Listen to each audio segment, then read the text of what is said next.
Bonjour et bienvenue dans ce nouveau chapitre du guide de l'alimentation méditerranéenne pour la santé et le poids de forme, et dans lequel on va traiter en long et en large le sujet épineux de la biodisponibilité des protéines. Dans ce contenu exclusivement réservé aux membres Blueness, on va répondre à la question suivante. Dans quels aliments on trouve les protéines les plus biodisponibles pour l'organisme, mais qui soient en même temps les plus saines pour la santé, la perte de poids et la longévité? On va donc ici lister les différents indicateurs qui mesurent la biodisponibilité des aliments qui contiennent des protéines et découvrir quels aliments trustent le haut du classement, tout en interprétant les différents résultats. Alors pour rappel, l'alimentation méditerranéenne, identifiée par la science comme l'un des modes alimentaires les plus efficaces pour une longue vie en bonne santé et le maintien d'un poids sain, inclut dans sa pyramide alimentaire des protéines telles que le poisson, la viande blanche notamment, les légumineuses et les produits laitiers de qualité. L'alimentation low carb aussi, de son côté, est composée, elle, de graisses et de protéines. Donc, pour ceux qui font une alimentation entre le low carb et le méditerranéen, la question va donc être de comprendre dans quels aliments spécifiquement et dans quel contexte on va pouvoir retrouver des protéines de qualité qui soient absorbables et utilisables de façon profitable par l'organisme et de façon efficace.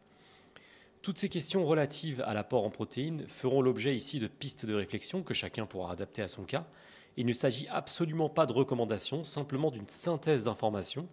parfois même d'ailleurs contradictoires, informations qui sont disponibles dans la littérature scientifique et que nous allons tenter de déchiffrer ici. L'idée consiste à vulgariser le contenu disponible sur Internet, contenu qui est parfois dense et assez compliqué, afin de le démocratiser pour que chacun puisse faire les choix les plus judicieux en fonction de son cas de figure et ainsi adapter son alimentation en testant ce qui fonctionne bien et ce qui fonctionne parfois moins bien, et le tout évidemment en étant accompagné si besoin d'un médecin. Cette grande partie consacrée à la biodisponibilité des protéines sera décomposée en plusieurs sous-chapitres. Pour rappel, le format podcast permet d'écouter et d'apprendre de façon intuitive le contenu en écoutant la piste audio, parfois même en faisant une autre activité en même temps. Et vous pourrez retrouver le format texte directement sur le site blueness.com qui lui permet, si on a écouté le format audio, de revenir sur certains points précis et d'approfondir. Tous ces contenus font partie du guide Blueness, à retrouver sur blueness.com, qui est un guide de l'alimentation idéale à destination d'un public pas forcément averti sur les questions de nutrition. Nulle crainte donc si vous n'y connaissez rien. Ici, l'idée, c'est justement d'apprendre à son rythme, chapitre par chapitre, podcast après podcast, et de devenir de plus en plus sensibilisé à la question de l'alimentation, afin de mettre au point sa propre façon de s'alimenter, celle qui est pour nous la plus plaisante et en même temps la plus efficace pour la longévité, la bonne santé et le retour ou le maintien à un poids de forme. Tous ces contenus ont donc pour but de vulgariser l'information disponible et de la rendre compréhensible par le plus grand nombre. Dans le cas donc qui nous intéresse ici, à savoir la biodisponibilité des protéines, ce contenu de prime abord un peu compliqué va être détricoté afin de le rendre le plus efficace possible, avec pour objectif le fait de rendre les choix alimentaires beaucoup plus efficaces quand on voudra garantir son apport en protéines. L'idée ne consiste pas à retenir par cœur les différents indicateurs qu'on va décrire ici, juste d'avoir une idée globale de ce que chaque indicateur nous apprend sur les protéines, les indicateurs de biodisponibilité, afin de pouvoir faire en magasin le meilleur choix alimentaire et au moment le plus judicieux en fonction des repas, des saisons et des propositions. Pour rappel, la protéine, c'est la clé de voûte de l'alimentation humaine et c'est dans la fixation de l'apport en protéines, donc dans la quantité qu'on apporte en protéines, que les erreurs sont les plus courantes. C'est la raison pour laquelle il était important de détailler ce sujet de disponibilité des protéines, non pas pour ne finir par consommer exclusivement certains aliments au détriment d'autres sous prétexte qu'ils seraient plus assimilables par l'organisme,